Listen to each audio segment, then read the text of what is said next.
Hey, thanks for tuning in today. So today's episode is about this piece of equipment that I used, mountaineering equipment, for the first time ever. And I wanted to just share some tips on how to use that equipment, but also in the context of life and business as well.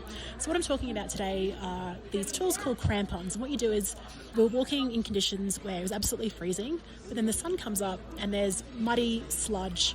And so if you're wearing normal shoes, like normal boots, even if they've got waterproof or Vibram or whatever it is, you're still going to slide. And so we have these crampons. They're kind of these portable icy spikes that you add to your boots. And I've never used them before. And so suddenly I'm having to put them on, which is really quite difficult because there's like some sharp elastic. Like they're difficult to get on, especially if you have big feet like me.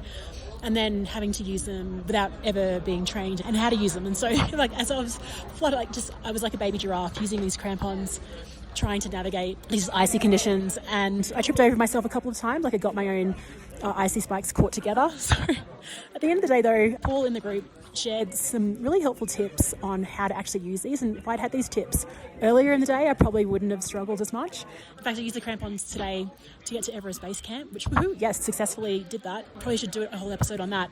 It's such an iconic, the place itself isn't iconic. It's just a big rock with Everest Base Camp, 60 metres above sea level, written in graffiti on it, but it is an iconic place. All right, so here are some 3 tips about how to walk on ice using crampons that you can apply to life as well.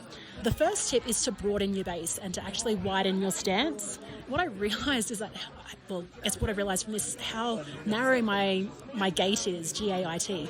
Yeah, I just kept hitting myself and causing all problems. And so you want to widen your base. And I think that's so applicable for anything in terms of widening your perspective, getting a really strong foundation that is actually built on, that isn't so narrow, that actually has perspective.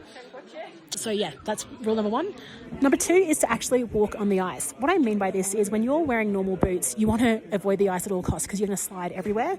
But the second you have these crampons on, you want to attack the ice because that gives you the traction to you actually put your spikes into the ice. So you want to avoid the rocks because you can't actually gain friction, and you want to find the danger. And I love this because how often in life do we avoid the danger? But when you've got something that can protect you or give you extra support, then it's time to actually go all in and get on the ice, attack it. And this links into point number 3.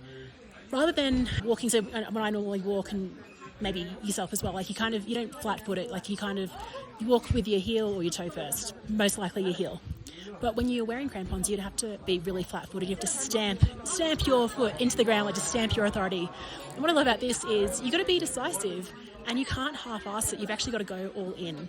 So attack the ice, run towards the danger and flat-foot it. Like just go all in, go hard, back yourself. Don't just put a heel or don't dip a toe in. Go all in with your whole foot and put all your weight behind it as well. So those are my 3 tips, that I picked up from Paul that I've applied to life and business and anything else. Yeah, now I think I'm a Crampon Pro, use them today, and everything was all good. Thanks for listening, and I'll speak to you tomorrow. I'm signing off from Labouchet. Okay, bye.